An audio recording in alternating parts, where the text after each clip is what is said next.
Vamos lá, vamos para o comentário semanal de 18 de junho. Vamos ver quais fatos técnicos tivemos na semana e o que devemos observar para a semana que vem.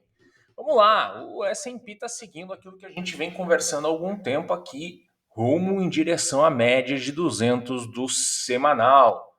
Continuou com a sua pernada de baixa, assim como o Nasdaq. Mas, né, apesar de acreditar que ele vai alcançar essa média, temos que entender qual vai ser a trajetória. E quando a gente dá uma olhada aqui no S&P, por esta ótica aqui, no índice de força relativa, ele parece estar encontrando um suporte.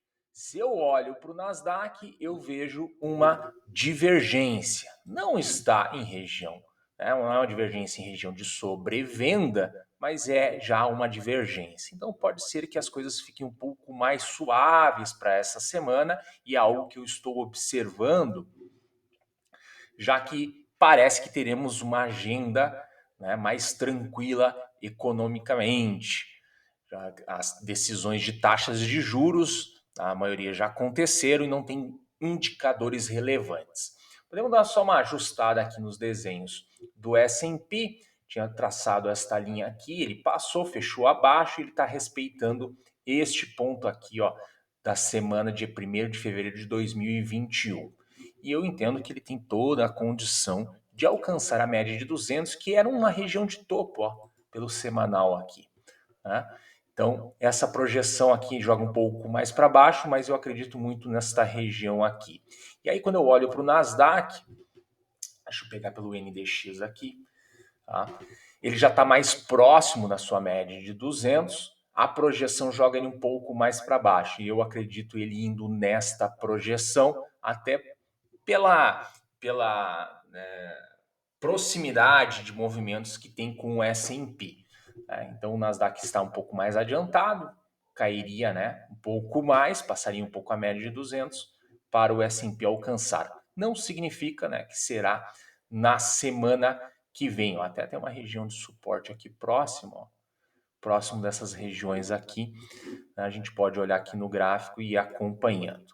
Tá? Então eu estou acompanhando para a semana o quê? A divergência do Nasdaq, o suporte de índice de força relativa do S&P, né? Mas entendo que em algum momento deverá alcançar aqui esta média de 200.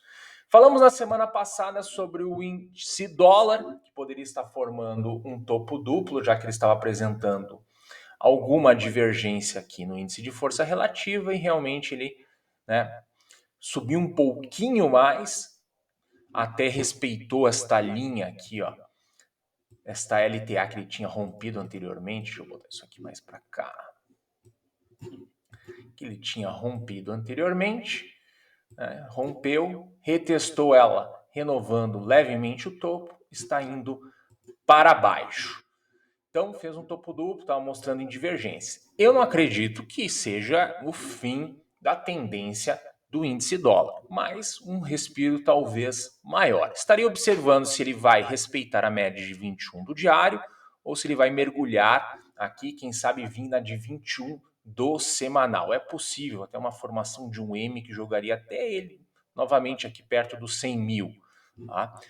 Ainda vejo ele na trajetória altista, as médias cruzaram aqui de 200, mas um respiro mais longo pode ser possível. Estou observando então como ele vai se comportar em relação a essas médias aqui do diário. Podeu, né, bateu aqui no de 21, pode continuar avançando para cima, mas já vimos que temos divergência lá no índice de força relativa. Os treasuries também estavam mostrando uma região de resistência, a gente conversou sobre isso semana passada, no índice de força relativa, né? Não conseguiu superar, recuou, tá? E também pode aí fazer um recuo maior, já temos aqui as médias cruzadas, a de 21 e a de 50 na de 200, né? Um fato mais forte dessa tendência que ele vem construindo de alta, mas ele pode dar um mergulho aqui, quem sabe voltar na de 21, voltar na de 50 ou até na de 21 do semanal. É possível sim acontecer isso com os treasuries, não joga contra a tendência de maior prazo que ele vem construindo. Tá? Até saudável uma correção, né, para depois retomar a tendência. Bolsa Brasileira parece que se definiu, né? Fechou abaixo da média de 200 do semanal. Nessa semana eu vou estar observando se vai confirmar, né, realmente o fechamento abaixo da média de 200. Fechou em linha aqui, ó. Se a gente olhar, deixa eu botar isso aqui no maior aqui, fica melhor para a gente olhar. Eu tinha desenhado esta linha aqui, com esta mínima aqui, que junta 3 sombras aqui no semanal, né? E ali fechou bem em linha com essas sombras. Ele fez um fechamento menor que os anteriores pelo semanal e tem uma outra sombra deslocada aqui que ele bateu. Então ele tá, né, veio em regiões de suporte, não perdeu isso aqui ainda. Tá com as evidências que realmente vai perder. E se passar, né, a projeção joga ele perto aqui dos 93, que é os 94.425, quando utilizamos aqui isso como uma pernada, correção em fibos e a projeção final joga ele aqui. Ele atingiu, né, fechou bem em cima da projeção de 61%. Tá? 93 a gente sabe que é uma região importante para o índice que esteve no passado aqui, e daqui que ela fez um arranque, né, para ir renovar as máximas. Então parece que vai retornar ali. Então estou acompanhando para a semana como vai se comportar aqui. Se na semana der uma puxada para cima, né, eu vou observar o fechamento da semana, pode ser um respiro, né, como eu tinha comentado, o próprio S&P e Nasdaq podem dar uma respirada, ter uma agenda mais tranquila, mas ele não pode se deslocar muito, não querer ficar acima da média de 200, porque daí não vai estar confirmando esse fechamento abaixo. Tá? Então pode ser aí um leve sinalzinho de esperança para a Bolsa Brasileira, que eu não acredito muito. Eu acho que a probabilidade é muito baixa disso de acontecer, dado todo o desenho que vem fazendo, e até quando a gente olha para o próprio WZ, que perdeu aqui uma LTA, né? Tá trazendo as médias para cruzar aqui. Tá? As médias estão tudo apontando para baixo, está perdendo Ishimoku, mas tem que confirmar, né, o que está perdendo. Pode ser que não seja na semana que vem, seja na outra, mas não pode se deslocar muito longe daqui, né, num caso de um fechamento semanal. Tem um outro ponto aqui, acho que é importante para o próprio índice futuro, é que a média de 50 no diário cruzou com a de 200 aqui para baixo. Então, né, se na semana der uma respirada, tá, pode ser aí oportunidades, né? Mas não pode ficar muito longe, né? Não pode querer voltar aqui para cima, dar um pique muito grande, que não parece provável. Mas o mercado pode tudo e a gente tem que observar. E por último, o dólar contra real, né? Vinha comentando que o jogo tinha mudado e parece estar confirmando isso, porque agora nós temos um fechamento acima da média de 21 do semanal.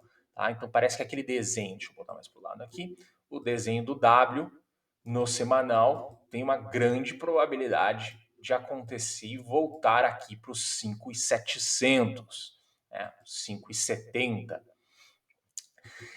No caminho, tem alguns desafios, né? Temos nuvem de Shimoku do semanal, temos o próprio este topo anterior, temos média de 200 do diário, então tem a média de 50 do semanal, tem bastante coisa para a gente observar, né? Não vai ser talvez um caminho muito rápido, mas algumas semanas, se a gente olhar e fizer uma conta aqui, ele demorou 1, 2, 3, 4, 5, 6 semanas para fazer isso. A gente teria aí 6, 7 semanas para ele ir para cima. Mas estou observando já o dólar, ele está entrando numa configuração de alta, né?